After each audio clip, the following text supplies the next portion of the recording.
Hi guys. Hi everyone.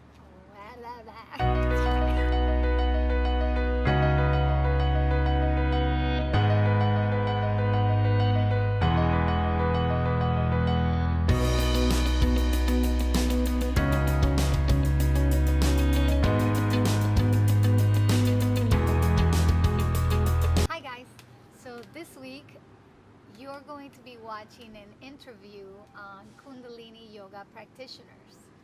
As some of you may know, I love Kundalini yoga personally because it does talk about the 7 chakras and it literally wakes up your Kundalini, which is considered the energy that travels throughout your body. We went to the permaculture convergence a week ago and found these 2 beautiful beings. So check this out. Hi, so we are here at the permaculture convergence and I bumped literally into these beautiful people. As I was walking by, I heard a very well-known mantra that I do in my morning practice called the Mu mantra. So I followed the noise and that's how I found you. I did not know this was going on, and so I'm going to ask you guys to introduce yourselves. I'm Shannon. I'm Maxwell. And so what I want to know from you is, obviously they have other practices, and I wanted to ask you, can you tell us why you do what you do? Well, originally Maxwell and I were looking for new yoga classes, and we happened upon a Kundalini yoga class, and I think after that experience we were both just like, what was that? That was crazy! And we dove in from there and became very regular practitioners, and eventually both did our Kundalini yoga teacher training. And as we started to do it, I know that at first it didn't grab or hook me, but then I also remembered that it was a recommendation from a health practitioner, Ayurvedic health practitioner in the past with my own digestive issues that I was having. And so I found that Kundalini yoga helped me strengthen my nervous system and help me build my digestive fire as well as just my metabolic fire in general. Okay, thank you. So anyway, the other thing I want to get to is, so we hear why you got into what you're doing. And I was wondering if you could tell us a little bit more about Kundalini yoga as a practice. Yeah, so Kundalini yoga is known as the yoga of awareness, and it's primarily working the systems of the body, the digestion, the circulatory, the nervous system, strengthening and detoxifying them all through movement and mantra and breath work. And so I just experienced a beautiful class with them, and I was very impressed also with, aside from the whole practice, the gong.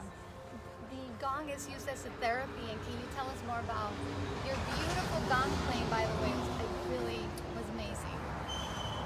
Thank you. And the gong it also helps strengthen the nervous system, and the parasympathetic and the sympathetic nervous systems help engage them and bring relaxation throughout the body. The gong is known to contain all the sounds, vibrations of the universe.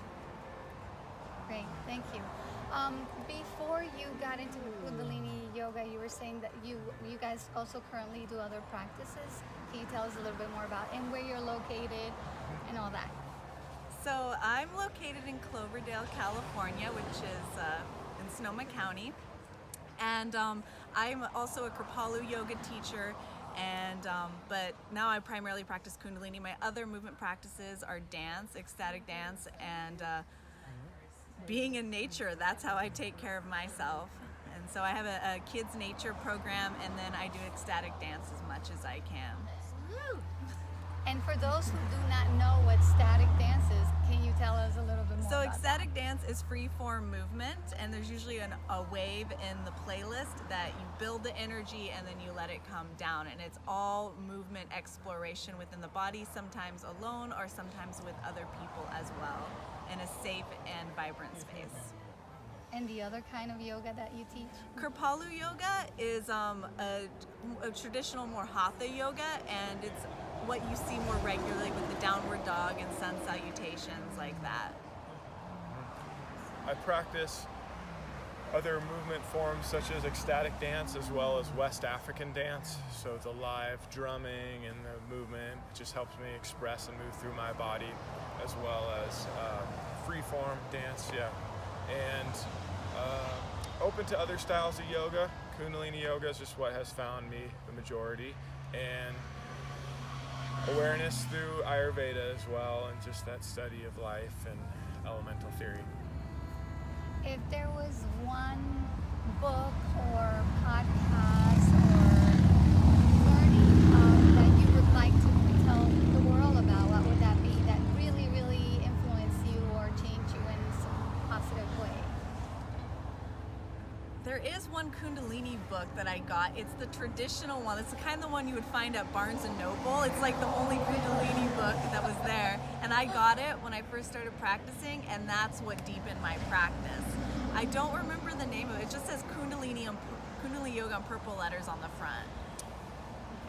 And that's a great one. Or I Am Woman, which is an amazing book for women who want to practice Kundalini yoga and meditation. And if you're not necessarily don't want to be a teacher, but amazing experiences doing a Kundalini yoga teacher training.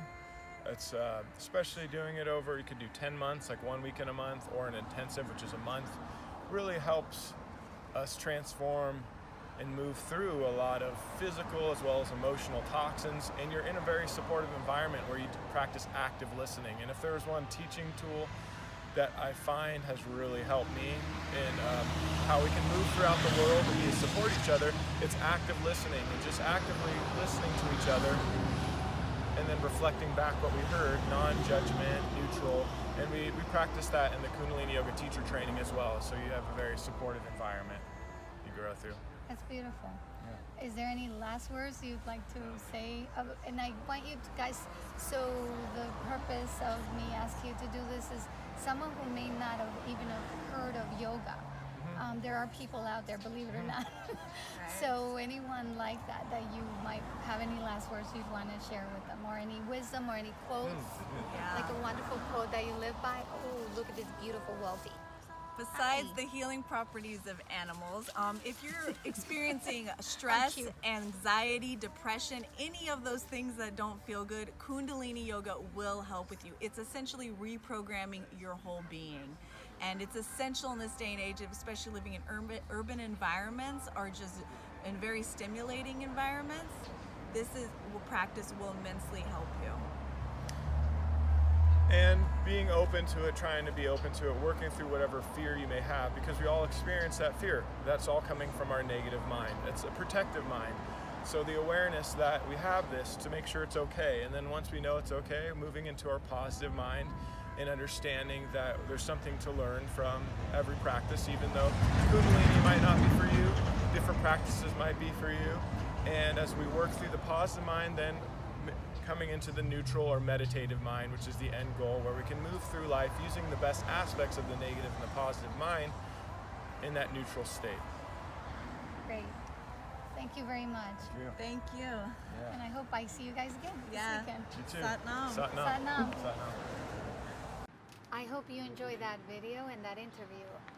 Please don't forget to subscribe to the button below and get updates on new videos that are coming around the corner. As you know, I love to teach, and feel free to ask me any questions if you want any distinctions in between what you're currently doing in your life and how these practices can help you better. Because at the end of the day, my mission is to bring clarity to humanity about true holistic healing. So pay attention. As we go on through this journey together, I will be interviewing more and more healers all around the world. Thank you.